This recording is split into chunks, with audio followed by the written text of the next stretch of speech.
സംഭവവുമായി ബന്ധപ്പെട്ട അന്വേഷണവും നടക്കുന്നുണ്ട്. അപകടത്തിൻ്റെ വിശദാംശങ്ങൾ സംബന്ധിച്ച അന്വേഷണം നടക്കുന്നുണ്ട്. ഇപ്പോൾ കുടുംബം ബിന്ദുവിന് യാത്രാമൊഴി ഏൽക്കുകയാണ്.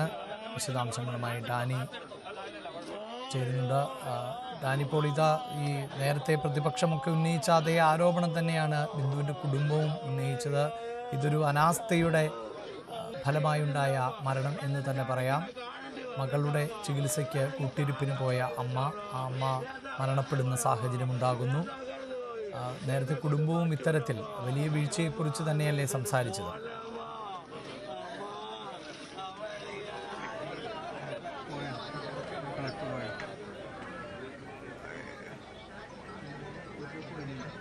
ഇവിടെ നോക്കിയത് ഇവിടെ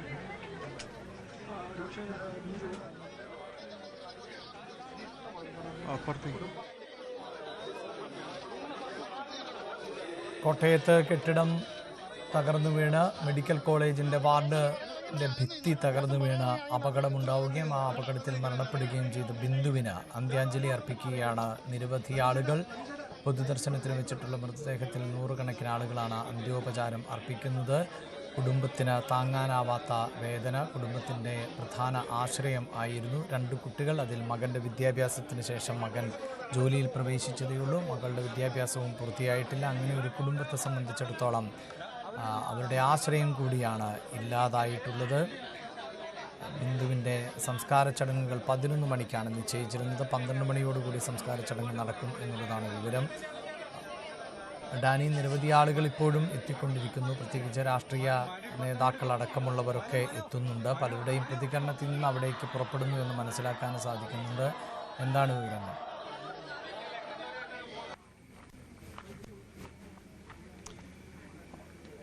അഭിലാഷ്, ഇപ്പോൾ ജില്ലാ കളക്ടർ അടക്കം ഇവിടെ സന്ദർശിക്കുകയും ചെയ്തിരിക്കുന്നു. ജില്ലാ കളക്ടർ ഇപ്പോൾ ബിന്ദുവിൻ്റെ വീട്ടിലേക്ക്, താഴെയുള്ള വീട്ടിലേക്ക് അടക്കം നീങ്ങിയിരിക്കുകയാണ്. ഏതായാലും വലിയ രീതിയിൽ തന്നെ നേതാക്കളുടെയും അതോടൊപ്പം തന്നെ മറ്റ് ജനപ്രതിനിധികളുടെയും എല്ലാം തന്നെ ഒരു നിര ഇവിടേക്ക് വരുന്നുണ്ട്. ഇതിൽ പ്രധാനമായും തന്നെ ഇന്നിപ്പോൾ ജില്ലാ കളക്ടർ പറഞ്ഞൊരു കാര്യമുണ്ട്. ഇത്തരം കാര്യങ്ങൾ എന്താണ് അവിടെ സംഭവിച്ചത് എന്നതടക്കമുള്ള കാര്യങ്ങൾ പരിശോധിച്ച ശേഷം അദ്ദേഹം പറയാമെന്ന് പറഞ്ഞിരിക്കുന്നു.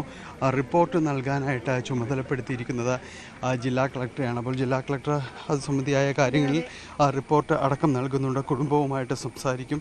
എന്തെങ്കിലും രീതിയിൽ അവർക്ക് ഏതെങ്കിലും രീതിയിലുള്ള പരാതികളോ കാര്യങ്ങളോ ഇത് സംബന്ധിയായിട്ട് ഉണ്ടെങ്കിൽ അത് അദ്ദേഹത്തോട് അവർക്ക് നേരിട്ട് പറയാം. ഇതെല്ലാം വ്യക്തമാക്കിക്കൊണ്ട് തന്നെയായിരിക്കും റിപ്പോർട്ട് സമർപ്പിക്കുക എന്നതാണ് ആവശ്യമാക്കിയിരിക്കുന്നത്. ഏതായാലും അദ്ദേഹം കുടുംബാംഗങ്ങളോട് സംസാരിക്കുന്നുണ്ട്. കുടുംബാംഗങ്ങളോട് സംസാരിച്ച അതിൻ്റെ ഒരു വിശദാംശങ്ങൾ രീതിയിൽ എന്താണ് അവർക്ക് പറയാനുള്ളത് എന്നതടക്കം ജില്ലാ കളക്ടർ അത് രേഖപ്പെടുത്തുകയും ചെയ്യും. അതിനുശേഷം ആയിരിക്കും വിശദമായ റിപ്പോർട്ട് നൽകുക എന്നതാണ് അദ്ദേഹം പറഞ്ഞിരിക്കുന്നത്. നമ്മൾ കാണുന്നത്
നിരവധി ആളുകളാണ് അന്ത്യോപചാരം അർപ്പിക്കുന്നതിന് വേണ്ടി ബിന്ദുവിൻ്റെ വസതിയിലേക്ക് എത്തിക്കൊണ്ടിരിക്കുന്നത്. 11 മണിയോടുകൂടി സംസ്കാര ചടങ്ങുകൾ നടക്കും എന്നായിരുന്നു നേരത്തെ നിശ്ചയിച്ചിരുന്നത്. ഒരു പക്ഷേ ചെറിയ സമയമാറ്റം ഉണ്ടായേക്കാം എന്ന സൂചനകളുണ്ട്.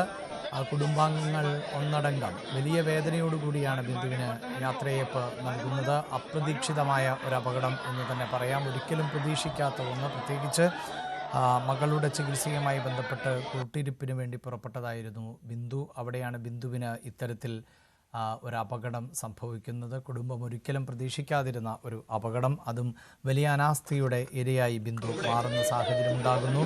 കെട്ടിടം തകർന്നു വീണ് 2 മണിക്കൂറുകൾക്ക് ശേഷം മാത്രമായിരുന്നു അവിടേക്ക് രക്ഷാപ്രവർത്തനത്തിനായി സംവിധാനങ്ങൾക്ക് എത്താൻ സാധിച്ചത് എന്നുള്ളതാണ്. തുടക്കത്തിൽ അപകടം ഉണ്ടായ മണിക്കൂറുകളിൽ ആരും ഈ അപകടത്തിൽ പെട്ടുപോയിട്ടില്ല എന്നുള്ളതായിരുന്നു പ്രതികരണം. പ്രത്യേകിച്ച് ആരോഗ്യമന്ത്രിയും മന്ത്രി വി എൻ വാസവനുമെല്ലാം ഈ സംഭവ സ്ഥലത്ത് നിന്നുകൊണ്ട് തന്നെയാണ് ഇത്തരം കാര്യങ്ങൾ മാധ്യമങ്ങളോട് വ്യക്തമാക്കിയത്.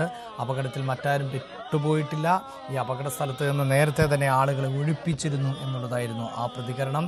അതിനുശേഷം പിന്നീട് ഏതാണ്ട് 2 മണിക്കൂറുകൾക്ക് ശേഷം ആണ് അവിടേക്ക് ഹിറ്റാച്ചി എത്തിച്ച് രക്ഷാപ്രവർത്തനങ്ങൾ ആരംഭിച്ചത്. ആ സമയത്താണ് തിരച്ചിലിൽ ആണ് ബിന്ദുവിനെ മരണപ്പെട്ട നിലയിൽ തന്നെ കണ്ടെത്തിയത്. ഉടൻ ചികിത്സയ്ക്ക് ശ്രമിച്ചുവെങ്കിലും അപ്പോഴേക്കും മരണപ്പെട്ടിരുന്നു എന്നുള്ളതാണ്. ഇപ്പോൾ കുടുംബം, അവർ താങ്ങാനാവാത്ത വേദന തന്നെയാണ് ആ കുടുംബത്തെ സംബന്ധിച്ചിടത്തോളം.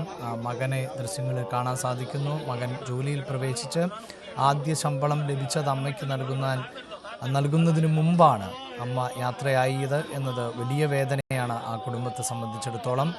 ഒപ്പം വിദ്യാഭ്യാസ ആവശ്യങ്ങൾക്കുമൊക്കെയായി വലിയ സാമ്പത്തിക ബാധ്യതയടക്കം ഉള്ള കുടുംബം എന്നാണ് പറയുന്നത്. അത്തരം ബാധ്യതകളെല്ലാം നിറവേറ്റിയിരുന്നത് ബിന്ദുവാണ് എന്ന് കുടുംബാംഗങ്ങൾ ഒരേ സ്വരത്തിൽ പറയുന്നു. അതുകൊണ്ട് തന്നെ വലിയ പ്രതിസന്ധി ആണ് ഇപ്പോൾ ആ കുടുംബം നേരിടുന്നത്.